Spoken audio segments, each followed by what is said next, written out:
Kaya na yun.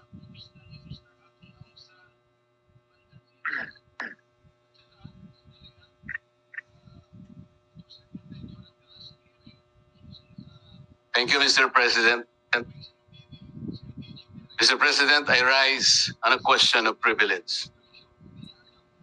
Today, I believe the entire nation awaits the disposition of the matter in regard to the impeachment complaint filed against the Vice President, Sara Zimmerman Duterte.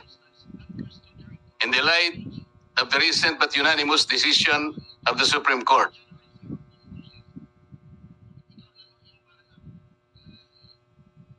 Mr. President, this decision was promulgated on July 25, 2025, declaring said complaint to be unconstitutional, void ab initio, violative of due process, and that the Senate in the first place did not acquire jurisdiction over it. Take note, Mr. President, it even said that the decision is immediately executory.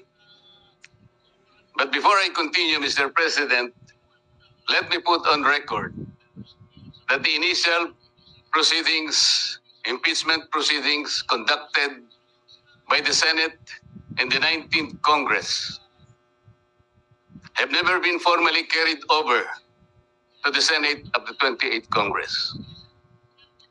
I do not know, and I'm not aware, I cannot recall of any action so far taken by this august chamber to the effect that the initial impeachment proceedings, which were deemed to have been terminated at the expiration of the 19th Congress at noon of June 30, 2025, have been miraculously brought to life into the present Congress.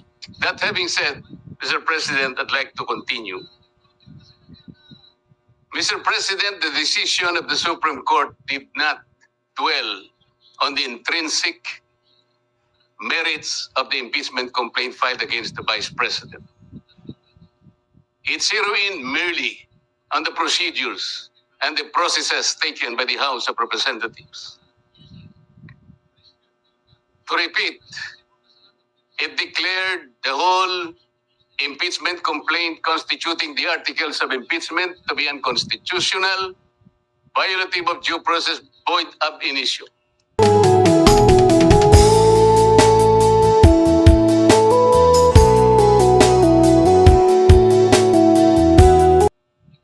Simply because the rules of procedure in impeachment proceedings in the House of Representatives were never followed.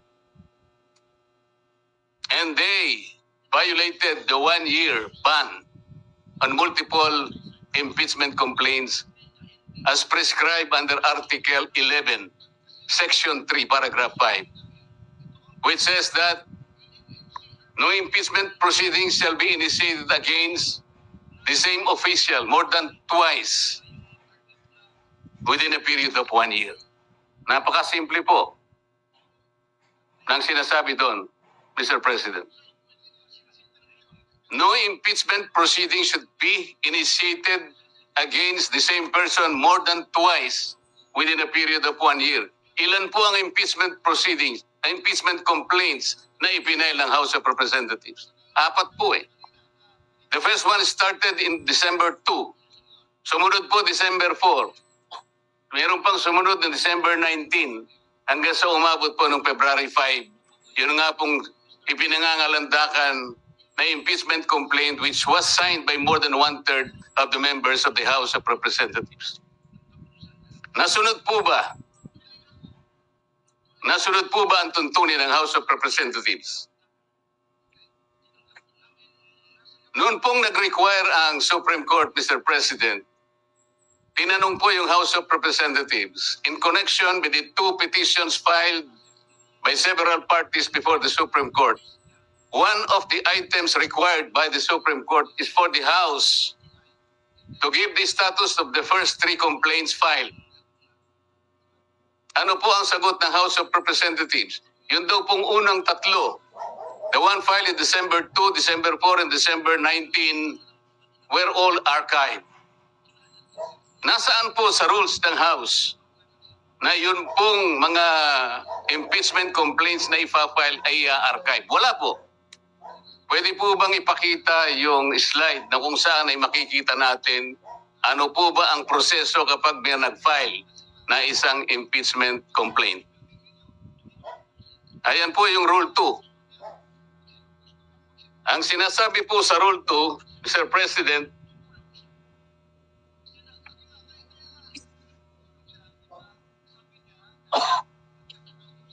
hindi sa Rule 3, sa Rule 3.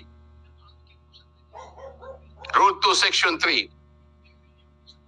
A verified complaint for impeachment by a member of the House or by any citizen upon a resolution or endorsement by any member thereof shall be filed with the office of the Secretary General and immediately referred to the Speaker. Bakit hindi po nasunod ang tuntunin na ito, Mr. Speaker? Kailan po ni-refer ng Secretary General sa opisina ng Speaker yung impeachment complaint dated December 2, 2024?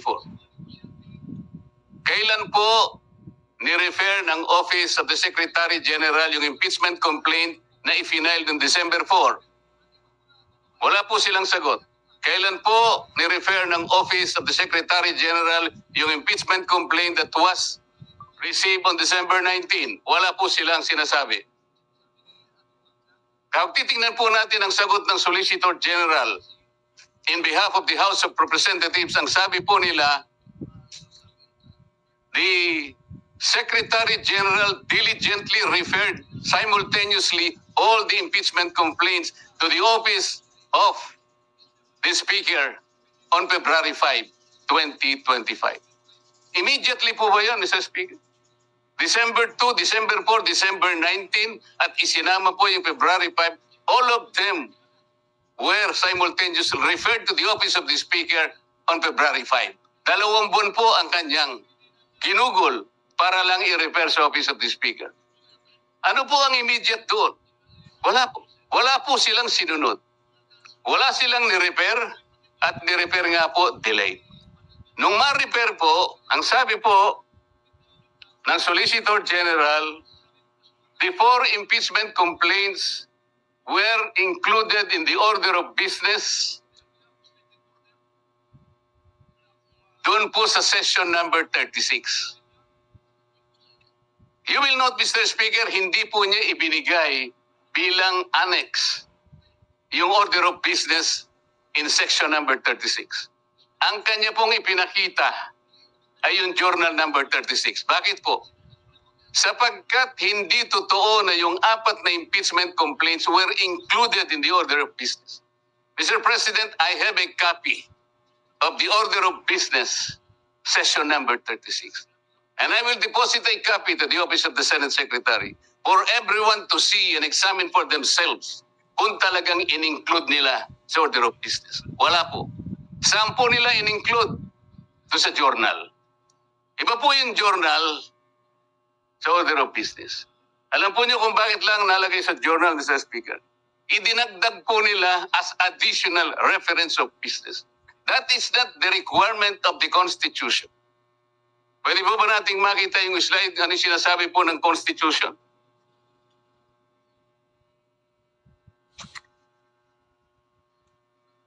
A verified complaint for impeachment may be filed by the member of the House. Blah, blah, blah. Ang sinasabi po rito,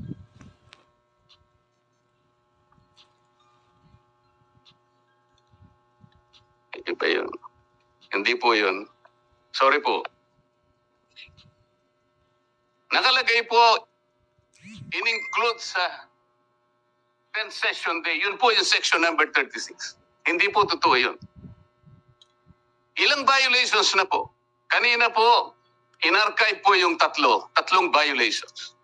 Hindi po ni-refer sa Committee on Justice, pangatlong violation.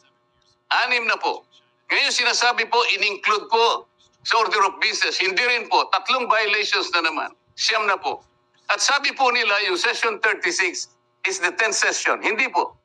Bilangin po natin yung December 2 That was the date when the first complaint was filed, endorsed, and received by the Office of the Secretary General. December 2 is session number 26. Mr. President, bilangin po ninyo yung session number 26 up to session 36 na sinasabi ng Solicitor General. Yun po ang 11th session. That was not the 10th session. Ang 11th session is session number 35. Just for the record, Mr. Speaker. So ilang violation na po yan?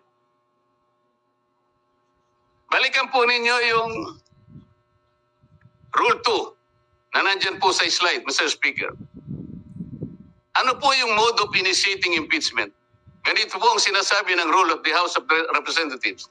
Impeachment shall be initiated by the filing and subsequent referral to the Committee of Justice. Ito po yung Sereno versus, Francisco versus House of Representatives. Verified complaint for impeachment filed by any member of the House of Representatives, i-refer po sa Committee on Justice. Verified complaint filed by any citizen upon a resolution endorsement by any member thereof, i-refer po sa Committee on Justice. A verified complaint or resolution impeachment filed by at least 1/3 of all members of the House, i-refer din po sa Committee on Justice. Bakit po ang ginawa nila nung makakuha sila ng higit sa 1/3, dali-dali po nilang tinransmit sa Senate? Ang pagkakakala po nila, Mr. Speaker, sapagkat ang pinagbatayan po nila ay yung Rule 4 na kung saan in Section 14 sinasabi po endorsement of the complaint resolution to the Senate. Ang sinasabi lamang naman po noon, Sir President, ay yung pamamaraan kung paano po i-endorse yung impeachment complaint that was signed by 1/3 or even more members of the House of Representatives. Hindi naman po sinasabi doon na hindi na sa i-refer sa Committee on Justice. Bakit po nakalagay dito sa rule kailangan i-refer din siya sa Committee on Justice but they never did? Mr. Speaker, Mr. President. So ilang violations na po ito? You cannot use Section 14 in isolation of Section 2. Hindi po pwede yun. Binigyan po ba ng discretion, Mr. President? Was the House given the discretion to select, to withhold and select from among the 4 impeachment complaints, which will be the one to be transmitted in the Senate in derogation of the 1-year ban rule? Wala po silang discretion. Kung sila po mismo ay hindi sumusunod sa tuntunin, bakit po ngayon ay napakarami pong nagsasalita na parang akala mo ay ang Supreme Court pa ang nagkasala, ang nagkamali. Samantalang ito po, napakasimple po ng tuntunin, hindi kailanman sinunod. Even the 10th session day na sinasabi nila, 11th session day nung ilagay po nila sa order of business, sabi nila. They never included them in the order of business. Wala. Nasa akin po yung kopya. Ano ba po ang pagkakamali? Mr. President, ipakita po natin yung last page ng impeachment complaint. Pakita po sa slide. Ayan po, Mr. President. Subscribed and verified before me.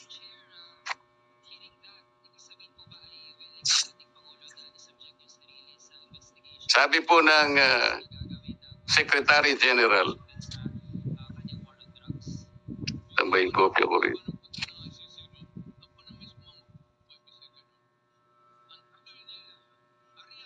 Subscribed and verified before me on this blank day of February 2025. Wala pa pong date. Ito po ba ang verification, Mr. President? Hindi po. Ang verification po ay nakasaad po sa mismong tuntunin ng House of Representatives. Balikan po natin ang Section 3. Ano po ang sinasabi? Section 3, Paragraph 2. An impeachment complaint is verified by an affidavit that the complainant has read the complaint and that the allegations therein are true and correct of his personal knowledge or based on authentic records. At the very least, yun ang dapat na ilagay po. Nakalagay po ba sa verification dito? Ng Secretary General ng House of Representatives? Wala. Ito po'y parang jurat lang sa isang affidavit. Sinasabi lamang po dito, kilala niya yung nagsipirma sa isang dokumento. Na ang dokumento ay naglalaman ng 32 pages. This is not the verification required under the rules of impeachment by the House of Representatives. Ang totoo po, kung balikan po natin ang Section 14, nandyan po sa slide. Isinulat na po sa tuntunin kung ano po ang dapat kopyahin nila para magkaroon ng tunay na verification. Hindi pa po nila kinopya. Mr. President, ito po yung contents ng verification na dapat sana yun ang nilagay nila sa complaint.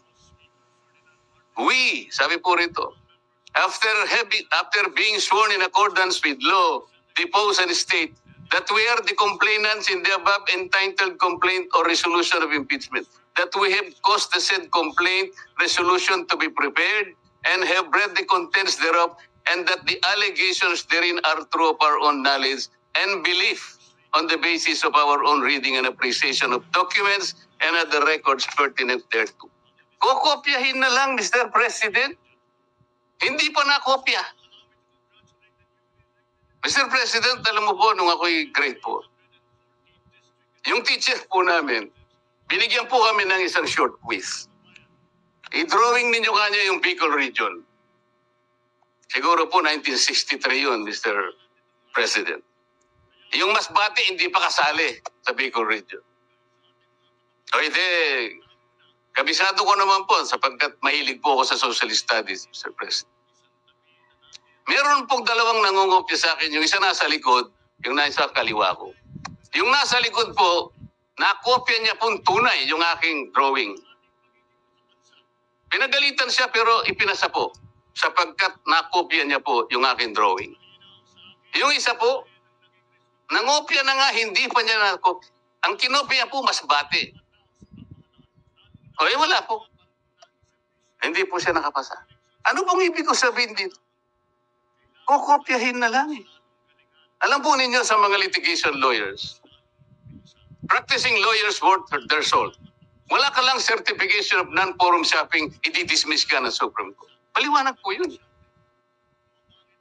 Hindi subscribe yung complaint mo, dismiss ka kagad. Mahigpit po ngayon eh. Ito po, this is an impeachment complaint.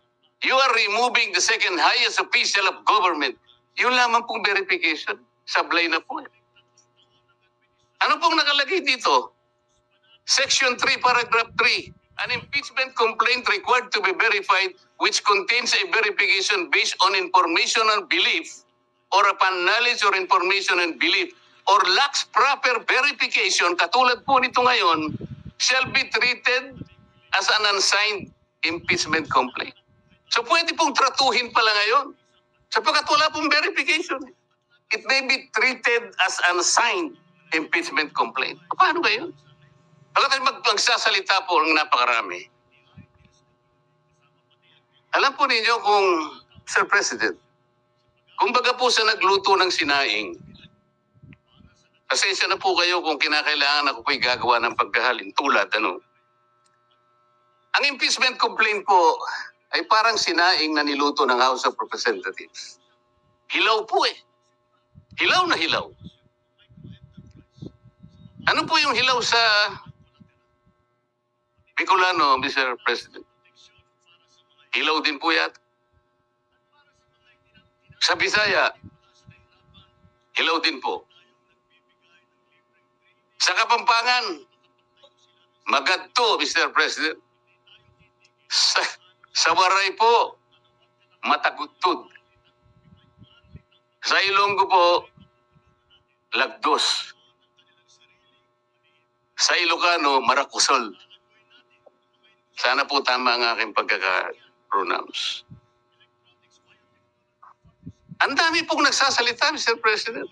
Doon lang po sa House of Representatives, isa pong bagong pasok doon, ngunit patagal na pong nagserbisyo sa ating bansa. Naging senadora, naging Secretary of Justice, naging chairman ng Human Rights Commission. Alam po ba kung ano sinabi niya sa isang panayam? Ito po, nakuha ko. Harap-harapan na tayong niloloko. Kakaibang korte ito. Sana sa palengke na lang final ang impeachment case. At least doon, may nagtitinda ng totoo. Sana po, magtinda po siya ng matagudtod na kanin dyan sa Samar. Baka may bibili kaya. Pwede kaya siyang pumunta dyan sa Pampanga po para magbenta ng magadto na kanin. Kung may bibili, baka sakali. Pumunta kaya sa Panay para magbenta ng lagdos na kanin. Wala po siguro, Mr. President. Baka ngayon dagang dingding, hindi pa patusin. Huwag pong ganun. Ang dami na pong nagsipagsalita. Samantalang hindi po nila nakita. Ang dami, kayo po nagsimula ng mali. Hindi naman po sinasabi ng Korte Suprema na kailanman ay huwag kayong mag-impeach, huwag na kayong mag-file. Ayusin nyo lang po eh. Yun lamang po ang gustong mangyari dito. Ayusin nyo. You want to impeach the Vice President, do it in the right way. Hindi naman po tinignan ng merito eh. Ang sinasabi yung proseso, hindi po nyo sinunod eh. Sinasabi na nga, walang impeachment complaint bukod sa isa. Laban sa isang opisyal sa loob ng isang akalain mo namang apat po kagad ang ipinay. Pagkatapos yung apat, i-consider mo na isa. Hindi naman po yata tama yun, Mr. President.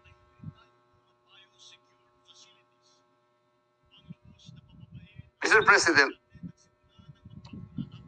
gusto ko pong basahin isang parte ng official statement of the Integrated Bar of the Philippines and the Supreme Court's decision in Duterte versus House of Representatives, August 1, 2025. And I quote, "Disagreement with the court's reasoning is neither unwelcome nor unexpected. Dissent is not foreign to a democracy. It is essential to its survival. But to incite public repudiation of its authority, or even just to call for its outright defiance, erodes the very foundation of the legal order. Such actions disturb the equilibrium of powers and imperil the integrity of our democratic institutions, especially when appropriate legal remedies remain available within the framework of our constitutional system. If every adverse ruling becomes an invitation to disobey, the law ceases to be a constraint on power and becomes its casualty. The Constitution does not require agreement. It demands adherence."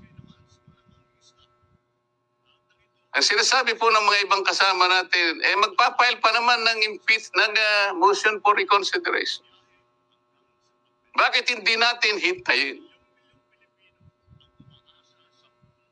As I said, Mr. President, if you are a practicing lawyer worth your salt, you are confronted with the unanimous decision of the Supreme Court. In a firm voice, it says this is unconstitutional, void ab initio, violative of due process, and the Senate never acquired jurisdiction over this.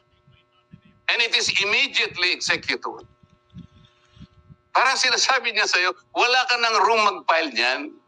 Is anyone expecting that even one soul of the members of the Supreme Court will reverse himself? We cannot defend our action, Mr. President, on the fortunes of litigation. Naalala ko pa nga po doon sa kaso ng Francisco versus House of Representatives. The former Chief Justice Renato Puno, in his separate concurring opinion, naalala ko po ang sabi niya, with the possibility of 2 impeachment complaints reaching the Senate, the good Chief Justice said that the Senate, in the exercise of its primary jurisdiction, can decide the question of whether or not the 1-year bar rule has been violated or not. The Senate can even decide if on its face the impeachment complaint has no legal basis. At ang sabi pa po niya doon, Francisco versus House of Representatives. Sabi pa niya ron, if the Senate finds that the one-year bar rule is violated, or that the impeachment complaint has no legs to stand on, that will be the end of the entire controversy. He was saying that let's give all the remedies available to the House and the Senate because of their primary jurisdiction. But when the case is ripe for judicial determination, it was the view of the former Chief Justice that the Supreme Court at that time, and only at that time, when it can speak with great moral authority in order to compel the loyalty, the respect, and the obedience of our people. Mr. President, when the Supreme Court negates the actions of a co-equal branch of government, it does not assert its superiority. Instead, it upholds the supremacy and the dominance of the fundamental law of the land, the Constitution. And so the Supreme Court has already spoken. The last arbiter of law, it says the complaint is unconstitutional, is void ab initio, is violative of due process. The Senate never acquired jurisdiction over this. It is immediately executory. On that note, Mr. President, I respectfully move that the impeachment complaint be dismissed. I so move, Mr. President. Majority Floor Leader. Mr. President,